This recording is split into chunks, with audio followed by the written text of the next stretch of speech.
Nama Didi Putra Kuncoro, SIK MSI, pangkat garing NRP AKBP garing 7903 1391. Tempat tanggal lahir Kediri 30 Maret 1979, umur 46 tahun. Alamat Taman Royal Arum, Kelurahan Poris, Kecamatan Cipondoh, Kota Tangerang, Banten. Dengan ini menyatakan, satu, bahwa saya menyatakan saya tidak pernah memerintahkan kepada saudara AKP Maulangi, SHMA, mantan Kasat Res Narkoba, Polres Bima Kota, untuk meminta uang kepada seseorang yang bernama Ko Erwin. Dua, bahwa saya tidak pernah memerintahkan kepada saudara AKP Maulangi, SHMH, mantan Kasat Res Narkoba, Polres Bima Kota, untuk bekerja sama dengan pihak manapun, juga termasuk orang yang bernama Ko Erwin, khususnya dalam hal mengedarkan maupun memperjualbelikan narkotika, psikotropika, atau segala jenis obat-obatan terlarang lainnya. Tiga, bahwa saya tidak pernah mengenal, tidak pernah bertemu, dan tidak pernah bekerja sama dalam bentuk apapun dengan seseorang yang bernama Ko Erwin.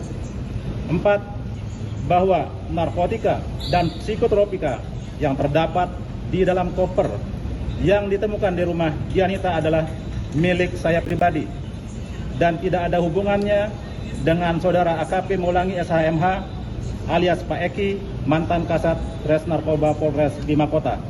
Demikian surat pernyataan ini saya buat dengan sadar dan penuh tanggung jawab, tanpa ada tekanan dari siapapun juga. Jakarta, 18 Februari 2025, yang membuat pernyataan Didi Putra Kuncoro, SIK MSI, AKBP NRFP 7903 1391. Mungkin bisa di foto, boleh. Terkait barang bukti yang di koper itu diakui milik beliau. Jadi yang di koper ya. Oke, baik. Jadi yang di koper itu menyatakan beliau memang mengakui. Jadi itu ada koper kecil yang isinya beberapa butir ekstasi dan sabu-sabu. Beliau mengakui dan itu digunakan oleh beliau untuk dikonsumsi sendiri.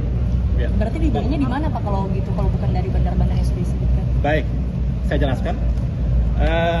Berdasarkan hasil pemeriksaan yang disampaikan oleh beliau sudah menggunakan narkotika dan psikotropika itu sejak tahun 2019. Iya.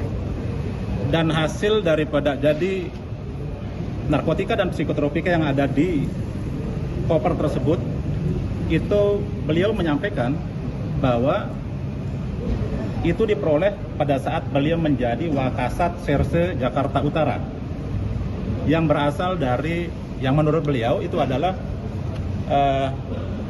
barang-barang yang tidak bertuan, istilahnya tidak bertuan, yang memang tidak terpakai dan tidak maju ke pengadilan, seperti itu, tidak disita, ya, tidak disita dan tidak menjadi barang bukti di pengadilan, kira-kira gitu. Tapi keterlibatan ML dan juga IR itu atas keterangan dari mereka, Pak, kenapa kemudian adanya nama AKBP dari DPK, kenapa kemudian dia membantah kalau tidak ada ML di dalam kasus ini?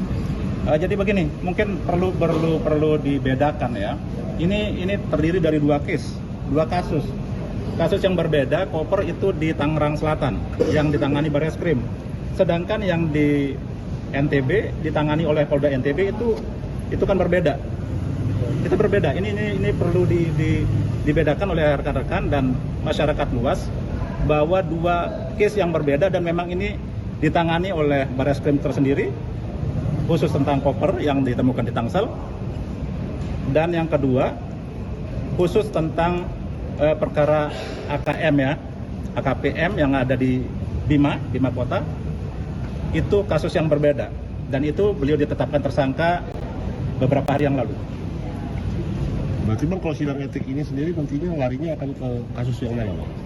Kalau etik saya tidak ikuti tadi ya. saya tidak ikuti, tapi kalau saya melihat sebagian besar itu semua pertanyaan, semua case ini ditanyakan juga di situ. Bang, untuk sidang kode etik sendiri, tersangka udah PTDH? Beliau menyampaikan ya. Ya, saya belum disampaikan juga, tetapi mungkin nanti ditanyakan sama Barreskrim ya atau pihak di Propam sendiri hasilnya seperti apa. Bang, kalau untuk alasan memakai konsumsi narkoba ini untuk dari itu sendiri mungkin ada keterangan mengapa sampai mengonsumsi dan kemudian alasan untuk menyimpan di rumah Aibda Yanita ini apakah hanya sebatas hubungan antara staf dan pimpinan aja atau memang Pak Didik ini mempunyai hubungan yang lain dengan Aibda Yanita ini? Jadi kalau hubungan yang lain itu tidak ada. Ya saya juga sudah tanyakan mengenai siapa Ibda ya, Ibda. Itu tidak ada hubungan spesial yang ada.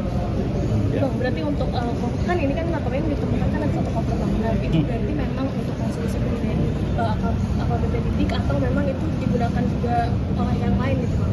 Jadi gini, ini bukan satu koper ya, tempatnya dalam koper. Ya jadi ini yang berkembang ini satu koper, seolah-olah itu ada bungkusan satu koper atau di tempatnya satu karung, karungnya kecil misalnya itu jadi satu karung kira-kira gitu ya. Tapi ini berada di dalam koper kecil ya, dalam koper kecil itu jumlahnya berapa saya lupa, itu 49 butir ya untuk ekstasi dan berapa gram sabu-sabu yang ada di situ dan ada obat-obatan lain. Download Tribun X sekarang, menghadirkan lokal menjadi Indonesia.